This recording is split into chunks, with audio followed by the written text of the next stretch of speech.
نحمده ونستعينه ونستغفره ونعوذ بالله من شرور أنفسنا ومن سيئات أعمالنا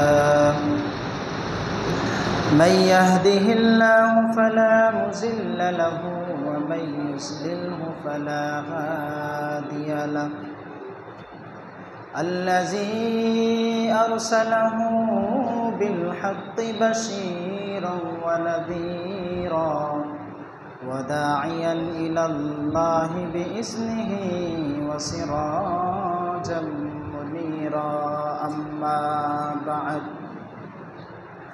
فأعوذ بالله من الشيطان الرجيم بسم الله الرحمن الرحيم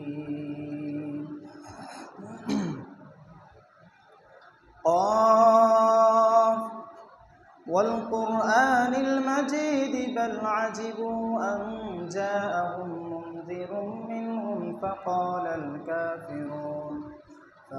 الكافرون هذا شيء عجيب أإذا متنا وكنا ترابا ذلك رجع بعيد قد علمنا ما تنقص الأرض منهم وعندنا كتاب حفيظ بل كذبوا بالحق لما جاءهم فهم في أمر مريج أفلم ينظروا إلى السماء فوقهم كيف بنيناها وزيناها وما لها من فروج والأرض مددناها وألقينا فيها رواسي وأنبتنا فيها من كل زوج بهيج تبصرة وذكرى لكل عبد منيب ونزلنا من السماء ماء مباركا فأنبتنا به جنات وحب الحصيد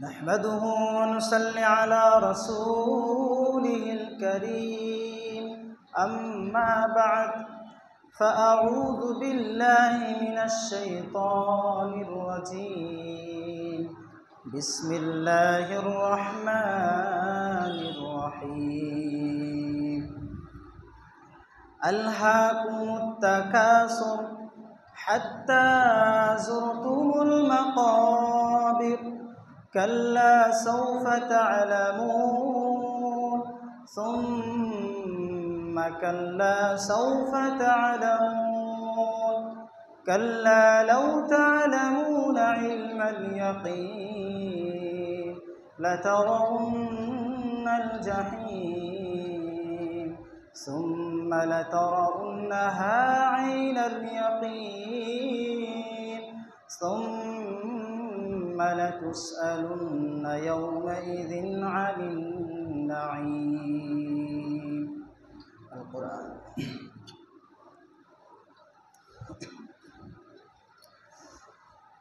সমস্ত প্রশংসা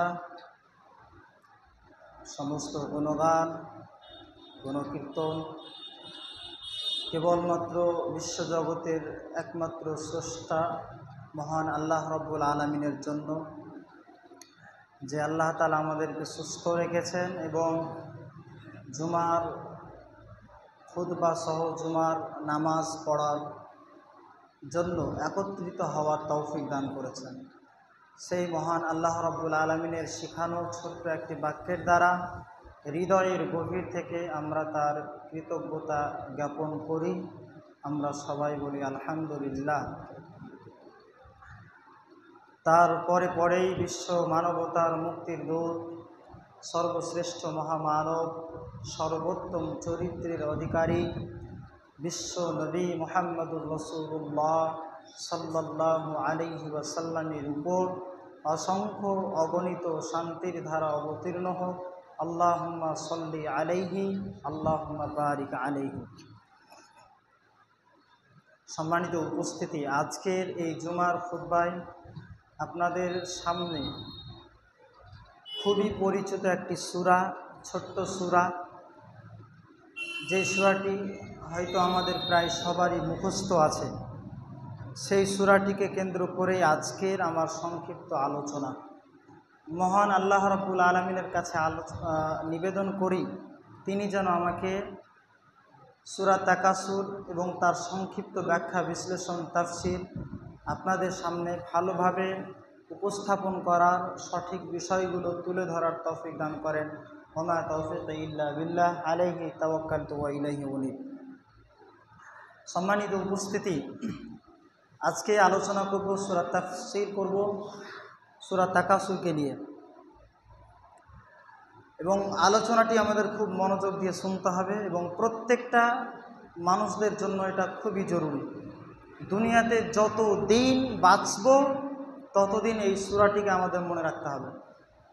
সূরা তাকাসুর পবিত্র কোরআনুল কারীমের 114টা সূরা আছে। 1, 2, 3, 4, 5 এইরকম করে আপনি যদি ধারাবাহিকতা হিসাবে, সিরিয়াল হিসাবে যদি দেখেন, এই সূরাটি পড়ছে 102 নম্বর সূরা, এবং এই সূরাতে আছে 8টা আয়াত, এবং সূরাটি মক্কায় অবতীর্ণ হয়েছে। মক্কা জীবনের প্রথম দিকে, নবী করিম সাল্লাল্লাহু আলাইহি ওয়াসাল্লামের মক্কা জীবনের প্রথম দিকেই মক্কাতে অবতীর্ণ হয়েছে। সূরা তাকাসুর, এই যে সূরাটির নাম করা হয়েছে, কোথা থেকে, কোন শব্দ থেকে? আপনি যদি সূরা তাকাসুরের মধ্যেই দেখেন, প্রথম আয়াত আলহাকুমুত তাকাসুর, প্রথম আয়াতের 2টা শব্দ মিলিয়ে একটা আয়াত। সেই 2টা শব্দের মধ্যে শেষের যে আয়াতটা আছে, আলহাকুম একটা শব্দ আর একটা তাকাসুর শব্দ, ওই তাকাসুর শব্দ দিয়ে এই সূরার নামকরণ করা হয়েছে সূরাতুত তাকাসুর। তাকাসুর মানে কি? তাকাসুর মানে হচ্ছে একে অন্যের চেয়ে বেশি পাওয়ার প্রতিযোগিতা করা। প্রিয় উপস্থিতি, সময় যেহেতু কম, এই জন্য প্রাসঙ্গিক কিছু কথা না বলে, ভূমিকা আর কিছু না বলে সরাসরি এবার আমি এই সূরাটির দিকে আমি এগিয়ে যাচ্ছি, এবং আমি আত্মবিশ্বাসের সাথে বলতে পারি, এই সূরাটিকে যদি ভালোভাবে আলোচনা করা যায় তাহলে এই সূরার মূল বক্তব্য কি তা কিন্তু আপনারা স্পষ্ট জানতে পারবেন। চলুন, প্রথম আয়াতে কি বলা হয়েছে। আল্লাহ তাআলা বলছেন, আলহাকুমুত তাকাসুর, একে অন্যের চেয়ে বেশি পাওয়ার প্রতিযোগিতায় তোমাদেরকে মোহাচ্ছন্ন করে ফেলেছে, তোমাদেরকে গাফলতির মধ্যে ফেলে দিয়েছে। সুপ্রিয় উপস্থিতি, এই আয়াতে আল্লাহ তাআলা 2টি শব্দ ব্যবহার করেছেন। তার প্রথমটা হচ্ছে আলহাকুম। আলহাকুম শব্দটি এসেছে লাহুন থেকে। লাহুন এর শব্দের অর্থ হচ্ছে গাফলতি, উদাসীনতা। এবার আমাকে আপনাকে জানতে হবে যে লাহুন শব্দ, গাফলতি, এই লাহুন শব্দটি কোন ক্ষেত্রে ব্যবহার করা হয়। এই ব্যবহারের নিয়মটা যদি আমরা জানি তাহলে এই বিষয়টি আমাদের জন্য বুঝতে খুবই সুবিধা হবে। একটু মনোযোগ দিয়ে শুনবেন। লাহুন শব্দের অর্থ হচ্ছে গাফলতি, আর এটা তখন ব্যবহার করা হয় যখন একজন মানুষ এমন কোনো কিছুকে নিয়ে ব্যস্ত হয়ে আছে, এমন কিছুকে নিয়ে সে চিন্তা ফিকির করছে, তার পিছনে সময় বিনিয়োগ করছে, সেটার পিছনে সে সব সময় ব্যয় করে দিচ্ছে, অথচ তার চাইতেও গুরুত্বপূর্ণ বিষয় আছে, তার চাইতে আরও গুরুত্বপূর্ণ আকর্ষণীয় জিনিস আছে, সেই ব্যাপারে সে একেবারে বেখেয়াল, উদাসীনতা, সেই ব্যাপারে সে একেবারে গাফলতির মধ্যে পড়ে আছে। এটাই হচ্ছে লাহু, যে এমন জিনিসের প্রতি ব্যস্ত থাকা এমন জিনিসের প্রতি আকর্ষণ এবং আগ্রহটা থাকা, তার চাইতেও যে বেশি আরও গুরুত্বপূর্ণ জিনিস আছে সেটার প্রতি বেখেয়াল হয়ে, উদাসীনতা হয়ে, গাফলতির মধ্যে পড়ে থাকা, সেটাই হচ্ছে লাহব। আর দ্বিতীয় শব্দ ব্যবহার করা হয়েছে তাকাসুর। তাকাসুর মানে হচ্ছে মানুষকে বেশি বেশি প্রাচুর্যের জন্য চেষ্টা করা, মানুষের বেশি বেশি করে পাওয়ার চেষ্টা করা, এটাই হচ্ছে তাকাসুর। তাহলে আলহাকু মুত্তাকাসুর প্রথম আয়াত, এই আয়াতের অর্থ দাঁড়াচ্ছে যে মানুষ একে অন্যের চেয়ে বেশি পাওয়ার প্রতিযোগিতায় এমনভাবে ডুবে আছে, এমনভাবে এর সঙ্গে লিপ্ত হয়ে আছে এবং এর পিছনে এমনভাবে চিন্তা ভাবনা করে যে এর চাইতেও যে গুরুত্বপূর্ণ জিনিস আছে সেই জিনিসটার ব্যাপারে মানুষ একেবারে গাফলতির মধ্যে পড়ে গেছে, বেখেয়াল, সেটা নিয়ে সে আর কোনো খবর নেই, তার ভুলে গেছে। এটাই হচ্ছে আয়াতের অর্থ। সম্মানিত উপস্থিতি, আরেকটু সহজভাবে যদি আমরা বলতে চাই তাহলে বাস্তবতার কিছু কথা আপনাকে বলতে হবে। আপনাকে বুঝায় তাকাসুর, আলহাকুমুত তাকাসুর, একে অন্যের চেয়ে বেশি পাওয়ার প্রতিযোগিতা করা। উদাহরণ হিসাবে দেখুন, আপনার প্রতিবেশী, একজন প্রতিবেশী মনে করুন যে সে দৈনন্দিন 400 টাকা করে অর্থ উপার্জন করে। সে 400 টাকা ইনকাম করে, আমি 300 টাকা করছি, না আমাকে তার সমান উপার্জন করতে হবে, তার চেয়ে আমাকে আরও বেশি উপার্জন করা লাগবে। এই জন্য আমি তার চেয়ে বেশি উপার্জন করার জন্য আমি আমার কাজকর্মে বেশি সময় দিতে শুরু করলাম। 6 ঘন্টার জায়গায় 8 ঘন্টা ডিউটি দিচ্ছি, 8 ঘন্টার জায়গায় 10 ঘন্টা ডিউটি দিচ্ছি, ওভার টাইম আমি খাটছি, দিয়ে আমি বেশি বেশি করে অর্থ উপার্জনের পিছনে আমি লেগে গেলাম।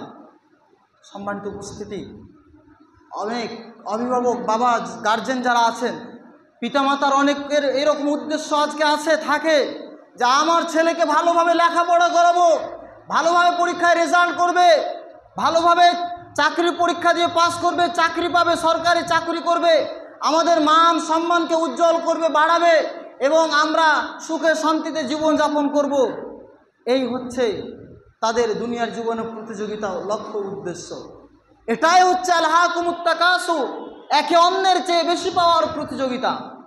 সম্মানিত উপস্থিতি, আপনাকে আরও একটি উদাহরণ দিলে আপনি আরও বুঝতে পারবেন যে একজন মানুষ সারা জীবন ধরে শুধু অর্থ উপার্জন করেই গেল, সে বাড়ি করলো, গাড়ি কিনলো, জমি কিনলো, ব্যাংকে লক্ষ লক্ষ টাকা জমা করলো, তারপরে একদিন হঠাৎ করে হার্ট অ্যাটাকে সে মৃত্যুবরণ করলো। যখন সে মারা গেল তখন সে বুঝতে পারলো যে যেই জিনিসের জন্য পুরো জীবনটাকে সে ব্যয় করেছে আসলে সেই জিনিসগুলো কোনো কাজে আসলো না তার। এই যে দুনিয়ায় একে অন্যের চেয়ে বেশি পাওয়ার প্রতিযোগিতায় ডুবে যাওয়া, এটাই হচ্ছে তাকাসুর। আল্লাহ বলছেন আলহাকুমুত তাকাসুর, একে অন্যের চেয়ে বেশি পাওয়ার প্রতিযোগিতায় তোমাদেরকে মহাচ্ছন্ন করে ফেলেছে, ঘিরে রেখেছে, চিন্তায় সবসময় ডুবিয়ে রেখেছে। তোমরা আখেরাত থেকে ভুলে গিয়েছো, আখেরাতের ব্যাপারে কোনো তোমাদের চিন্তা ভাবনা নেই, আল্লাহ তাআলা বলছেন। তারপরে দেখুন এই আয়াতে কি বলা, তারপরের আয়াতে কি বলা হচ্ছে, দ্বিতীয় আয়াত, হাত্তা যুরতুমুল মাকাবির। এই প্রতিযোগিতা কতদিন পর্যন্ত চলতে থাকে? আল্লাহ বলছেন যতক্ষণ না পর্যন্ত তোমরা মরে কবরে উপস্থিত পৌঁছে যাও। তাহলে এই আয়াতে আল্লাহ তাআলা বলছেন যে এই জাগতিক জীবনে, দুনিয়ায় মানুষ ধন সম্পদ, টাকা পয়সা, জমি জায়গা, ক্ষমতা, কর্তৃত্ব অধিকারী হওয়া, এগুলোর পিছনে তাকে এমনভাবে ঘিরে ফেলেছে, এগুলোর পিছনে সে এমনভাবে ব্যস্ত হয়ে আছে, এগুলো অর্জন করার জন্য সে এমনভাবে চিন্তায় নিমগ্ন হয়ে আছে যেন মনে হচ্ছে এগুলোই তার দুনিয়ার সব কিছু, এগুলোই যেন তাদের সাফল্যের মানদণ্ড, এগুলোই যেন তার জীবনের উন্নত, এইরকম ভাবনা মানুষ ভাবতে শুরু করেছে। এবং এই প্রতিযোগিতা, এই দৌড়ঝাঁপ কতদিন পর্যন্ত চলতে থাকে? মৃত্যুর আগ পর্যন্ত। আল্লাহ স্পষ্ট বলে দিচ্ছেন হাত্তা যুরতুমুল মাকাবির, যতক্ষণ না পর্যন্ত কবরে পৌঁছে যাচ্ছে। সম্মানিত উপস্থিতি, সারা জীবন মানুষ শুধু আমার আরো টাকা লাগবে, আমার আরো ক্ষমতা লাগবে, আরো পাওয়ার লাগবে, আরো দাপট লাগবে, এই নিয়ে ব্যস্ত হয়ে আছে।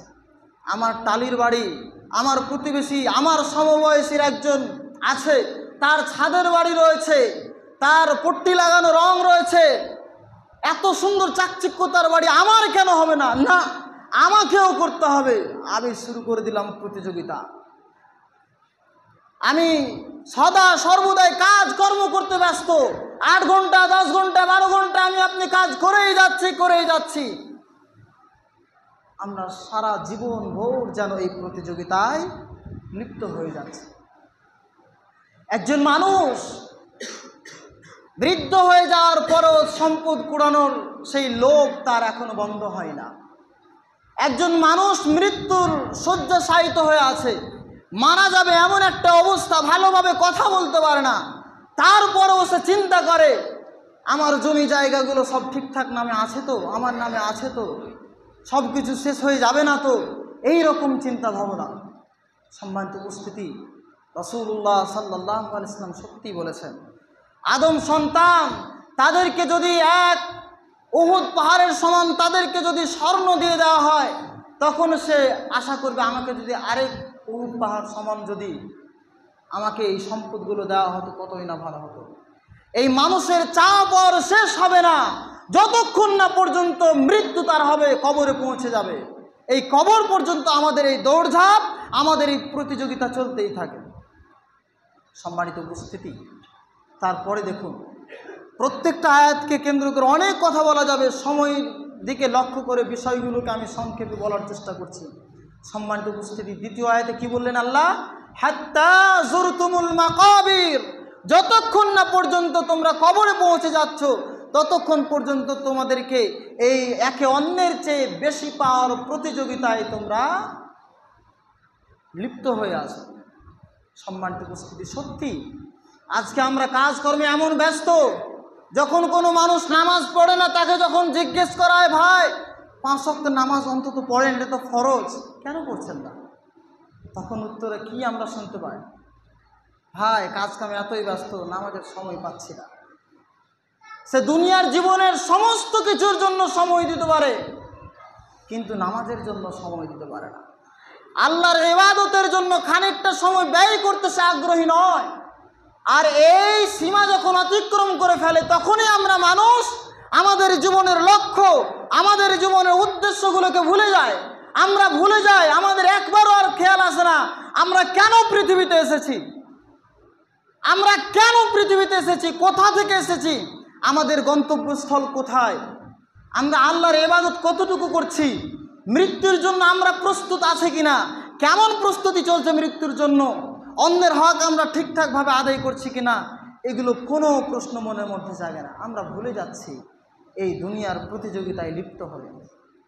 সম্মানিত উপস্থিতি, তারপরে 3 নম্বর আয়াত, ভয়ঙ্কর সতর্কবার্তা আপনার জন্য। আল্লাহ তাআলা বলছেন কাল্লা সাউফা তা'লামুন, কখনোই না, শীঘ্রই তোমরা জানতে পারবে। এখানে প্রথম শব্দ কি দিয়ে শুরু করা হয়েছে? কাল্লা। কাল্লা শব্দটি হচ্ছে আরবি শব্দ, এবং কোনো কিছুকে জোরপূর্বকভাবে প্রত্যাখ্যান করা, অস্বীকার করা, অমান্য করা, এইগুলোকে বোঝাতে কাল্লা শব্দ ব্যবহার করা হয়। আল্লাহ বলছেন কাল্লা, কখনোই নয়, সাউফা তা'লামুন, খুব শীঘ্রই তোমরা জানতে পারবে। এই যে দুনিয়ার জীবনের ধন সম্পদ উপার্জন, বাড়ি গাড়ি করা, জমি জায়গায় ক্রয় করা, এগুলোকেই যে তোমরা তোমাদের জীবনের উন্নতি এবং সাফল্য মনে করতে শুরু করেছো, তোমাদের এই ধারণা ভুল, মারাত্মক পর্যায়ের ভুল। তোমরা যে সারা জীবন এই ভুলের মধ্যে পড়ে আছো, এই ভুলটা যে কত বড় ভুল, এর পরিণাম যে কতটা ভয়াবহ হবে, কতটা ভয়ঙ্কর হবে, কাল্লা সাউফা তা'লামুন। কখনো এটা সাফল্যের মানদণ্ড নয়, কখনো এটা তোমাদের জীবনের জন্য উন্নত নয়। তোমরা এর অশুভ পরিণাম সম্পর্কে খুব শীঘ্রই জানতে পারবে। সম্মানিত উপস্থিতি, তারপরের আয়াতে আল্লাহ তাআলা আবার বলছেন, সুম্মা, আবারও বলছি, কাল্লা সাউফা তা'লামুন, এর অশুভ পরিণাম সম্পর্কে, ভয়াবহ পরিণাম সম্পর্কে তোমরা জানতে পারবে খুব শীঘ্রই। এই যে খুব শীঘ্রই কথাটা বলা হয়েছে, এর অর্থ দুই রকম নেওয়া যেতে পারে। এক, খুব শীঘ্রই অর্থ আখিরাতে হতে পারে। কিভাবে, কেন? এর কারণ হচ্ছে আখিরাতের জীবন হচ্ছে অনন্তের জীবন, স্থায়ী জীবন, এমন এক জীবন যেই জীবনের কোনো শেষ নেই। কিন্তু সেই তুলনায় দুনিয়ার জীবন হচ্ছে অস্থায়ী, ক্ষণিকে। রাসূলুল্লাহ সাল্লাল্লাহু আলাইহি ওয়াসাল্লাম একটি হাদিসের মধ্যে বলেছেন যে একটি বিশাল বড় সমুদ্রের মাঝে যদি তোমরা একটি আঙুল প্রবেশ করাও, সেই আঙুলটি উঠিয়ে নেবে, আঙুল উঠানোর পরে তোমাদের আঙ্গুল থেকে যে এক ফোঁটা পানি ঝরে, মনে করতে পারো সেই এক ফোঁটা পানিটাই হচ্ছে তোমাদের জন্য দুনিয়ার জীবন। আর বাকি যে জলগুলো রয়েছে সমুদ্রের, সেগুলো সব আখিরাতের জীবন। তুলনা দিতে গিয়ে রাসূল সাল্লাল্লাহু আলাইহি ওয়াসাল্লাম বলছেন, কোরআনুল কারীমে আল্লাহ স্পষ্ট বলেছেন, বাল তুসিরুনাল হায়াতাদ দুনিয়া, বরং তোমরা দুনিয়ার জীবনকেই প্রাধান্য দিচ্ছ, ওয়াল আখিরাতু খায়র, অথচ আখিরাতের জীবনই হচ্ছে উত্তম, ও আবকা, এবং চিরস্থায়ী জীবন, এমন এক জীবন যেই জীবনের কোনো শেষ নেই, যুগের পর যুগ, যুগের পর যুগ চলতেই থাকবে, চলতেই থাকবে, কোনো শেষ নেই। সম্মানিত উপস্থিতি, এই অর্থে দুনিয়ার জীবন কিন্তু অল্প দিনের মাত্র। এই জন্য আল্লাহ বলছেন কাল্লা সাউফা তা'লামুন, খুব শীঘ্রই তোমরা এর পরিণাম সম্পর্কে জানতে পারবে। এর আরেকটা অর্থ বলা যেতে পারে, এখানে খুব শীঘ্রই অর্থ মৃত্যুও হতে পারে। মৃত্যু মানুষের জীবনের সবচাইতে কাছের যে বিষয়টা, জিনিসটা থাকে, সেটা হচ্ছে মৃত্যু।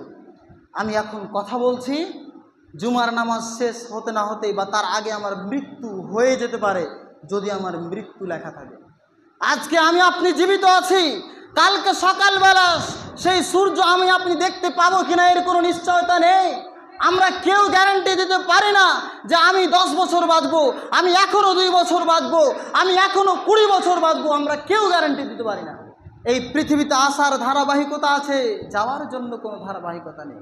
আমরা চোখের সামনে দেখতে পাই কত ছোট্ট ছোট্ট বাচ্চা, শিশু, তরুণরা, বৃদ্ধ মানুষদের যারা আছে তাদের আগে তারা মারা যাচ্ছে।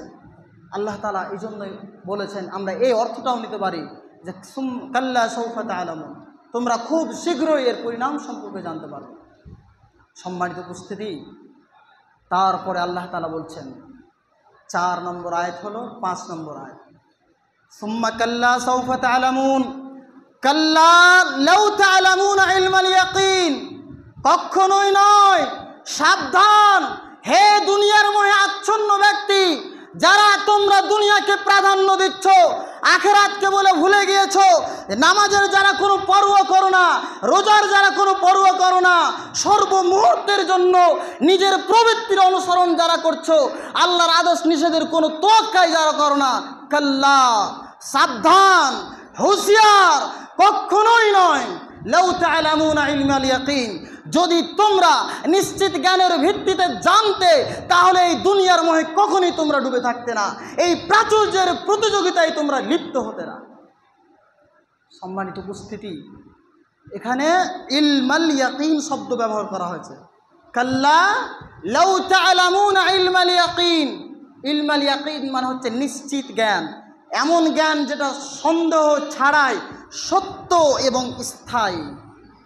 আপনাকে উদাহরণস্বরূপ বলতে পারি, মনে করুন যে আপনি আগুনের কথা বলি, আগুন আপনি দেখলেন, আপনি আগুনকে স্পর্শ না করে আপনি নিশ্চিতভাবে বলতে পারেন যে এই আগুন যদি কারো শরীরে ধরে যায়, লেগে যায়, বা এই আগুনে যদি কেউ পড়ে যায়, তাহলে আগুন তাকে কষ্ট দেবে, পুড়িয়ে দেবে। আপনি তাকে স্পর্শ না করেও, না দেখেও আপনি বলতে পারেন যে আগুনে যদি কেউ পড়ে যায় তাহলে তাকে পুড়িয়ে দেবে। এটাই হচ্ছে ইলমাল ইয়াকিন, নিশ্চিত জ্ঞান। সম্মানিত উপস্থিতি, আমরা মানুষ, যদি মানুষ সত্যি সত্যি জানতো যে দুনিয়ার মোহে ডুবে আছে, আখিরাতকে ভুলে গিয়েছে, এই যে তার জীবনের পদক্ষেপ, সারাটা জীবন যে প্রতিযোগিতায় লিপ্ত হয়ে তার সময়কে অতিবাহিত করছে, এই যে তার পরিণাম খুব একটা ভালো নয়, এর পরিণাম খুবই ভয়াবহ। মানুষ যদি জানতো মৃত্যুর পর তার জন্য কি পরিণাম অপেক্ষা করছে, মানুষ যদি জানতো সেই কবরের আধার কতটা ভীতিকর, মানুষ যদি জানতো কবরের শাস্তি কতটা ভয়ঙ্কর, মানুষ যদি জানতো কিয়ামত কতটা ভয়ঙ্করের দিন, মানুষ যদি জানতো জাহান্নামের ভয়াবহতা কতটা ভয়ঙ্কর, তাহলে আল্লাহ বলছেন লাউ তা'লামুনা ইলমাল ইয়াকিন, মানুষ কখনোই এই দুনিয়ার প্রতিযোগিতায় লিপ্ত হয়ে আখিরাতকে ভুলে যেত না, আল্লাহকে ভুলে যেত না, নামাজ ছাড়তো না, রোজা রাখতো না, নিজের রোজা ছাড়তো না, নিজের প্রবৃত্তির অনুসরণ করতো না। কাল্লা লাউ তা'লামুনা ইলমাল ইয়াকিন, কখনোই না। যদি সে নিশ্চিত জ্ঞানের ভিত্তিতে জানতো তাহলে এই রকম আচরণ সে ব্যক্তি করতো না। তারপরের আয়াতে আল্লাহ বলছেন লাতারাউন্নাল জাহিম, আরও ভয়ঙ্কর সতর্কবার্তা। যারা দুনিয়ার প্রতিযোগিতায় ডুবে আছেন, ভালোভাবে শুনুন, কোনো ব্যক্তির কথা নয়, কোনো নেতা মন্ত্রীর কথা নয়, সমাজের কোনো প্রভাবশালী ব্যক্তির কথা নয়, সর্দার মরলদের কথা নয়, কোনো আলেম ওলামাদের কথা নয়। মহান আল্লাহ রব্বুল আলামিন আমাকে আপনাকে সতর্ক করছে, যারা দুনিয়ার মোহে ডুবে থাকবে, আখিরাতকে ভুলে যাবে, আখিরাতের জন্য যারা কোনো প্রস্তুতি নেবে না, আল্লাহর ইবাদত যারা করবে না, তাদেরকে আল্লাহ বলছেন লাতারাউন্নাল জাহিম, তোমরা তো অবশ্যই জাহান্নাম দেখবে, অবশ্যই তোমরা জাহান্নাম দেখবে। খুব জোরপূর্বকভাবে আল্লাহ তাআলা বলেছেন, খুব গুরুত্বের সাথে আল্লাহ তাআলা বলেছেন। আমি আপনি জাহান্নাম কি ভাবি, জাহান্নামকে নিয়ে কতটা চিন্তা ভাবনা করি, দুনিয়ার আগুনকে নিয়ে চিন্তা ভাবনা করুন। দুনিয়ার আগুনের ভয়াবহতা কত ভয়ঙ্কর, এই দুনিয়ার আগুনের চাইতে জাহান্নামের শাস্তি কতটা ভয়াবহ আপনি কল্পনা করতে পারেন। জাহান্নাম কত বড় আপনাকে একটু কল্পনার জগতে নিয়ে যেতে চায়। সহিহ মুসলিমের হাদিস, আল্লাহ রাসূল সাল্লাল্লাহু আলাইহি ওয়াসাল্লাম বলেছেন, কিয়ামতের দিন যখন জাহান্নামকে মানুষের সামনে নিয়ে আসা হবে, সেই জাহান্নামকে নিয়ন্ত্রণের জন্য 70,000 লাগাম থাকবে এবং প্রত্যেকটা লাগামে 70,000 করে ফেরেশতা নিযুক্ত থাকবে। প্রিয় উপস্থিতি, কল্পনা করুন জাহান্নামের ভয়াবহতা কতটা ভয়ঙ্কর, জাহান্নাম কতটা বিশাল, যাকে নিয়ন্ত্রণ করার জন্য 70,000 লাগাম থাকবে এবং প্রত্যেকটা লাগামে 70,000 করে ফেরেশতা নিযুক্ত থাকবে। প্রিয় উপস্থিতি, তারপরও কেন আমাদের ভয় জাগে না? কেন আমরা আল্লাহকে ভয় করি না? কেন আমরা জাহান্নামকে ভয় করি না? কেন আমরা আখিরাতকে ভুলে গিয়ে আমরা দুনিয়াকে নিয়ে ব্যস্ত হয়ে পড়ে আছি? কেন আমরা আল্লাহর আদেশ নিষেধের কোনো পরোয়া করছি না? সম্মানিত উপস্থিতি, আরও একটা হাদিসের কথা আপনাকে বলি। আল্লাহ রাসূল সাল্লাল্লাহু আলাইহি ওয়াসাল্লাম একদিন সাহাবায়ে কেরামদের সাথে বসে আছেন, হঠাৎ করে একটা শব্দ শুনতে পাওয়া গেল, বিকট একটা শব্দ। রাসূলুল্লাহ সাল্লাল্লাহু আলাইহি ওয়াসাল্লাম উপস্থিত সাহাবায়ে কেরামদেরকে জিজ্ঞেস করলেন, এই তোমরা কিছু একটা শব্দ শুনতে পেলে? রাসূলুল্লাহ সাল্লাল্লাহু আলাইহি ওয়াসাল্লামকে বললেন, ইয়া রাসূলুল্লাহ, হ্যাঁ আমরা তো শুনতে পেলাম একটা শব্দ। নবীজি বললেন, তোমরা কি বলতে পারো এটা কিসের শব্দ? সাহাবায়ে কেরামগণ বললেন, হে আল্লাহর রাসূল, আমরা তো জানি না, আল্লাহ এবং তার রসুল আপনি সবচেয়ে বেশি ভালো বলতে পারবেন। তখন আল্লাহ রসুল বললেন, আজ থেকে 70 বছর পূর্বে জাহান্নামের মুখে একটি বিশাল আকৃতির পাথর ফেলে দেওয়া হয়েছিল। সেই পাথরটি আজ তার তলদেশে নিক্ষিপ্ত হলো, পৌঁছালো। প্রিয় উপস্থিতি, একটু ভাবুন, একটা ছোট আকারের মাঝারি ধরনের পাথর যদি আপনি শূন্যে ছেড়ে দেন, সেই পাথরটিকে নিয়ে ভাবুন, সেই পাথরটি 1 মিনিটে কত নিচে নামতে পারে, সেই পাথরটি 1 ঘন্টায় কত নিচে নামতে পারে, সেই পাথরটি 1 সপ্তাহে কত নিচে নামতে পারে, সেই পাথরটি 1 মাসে কত নিচে নামতে পারে, সেই পাথরটি 1 বছরে কত নিচে নামতে পারে। সেখানে 70 বছর যাবত বিশাল আকৃতির একটি পাথর জাহান্নামের তলদেশে পৌঁছাতে আছে।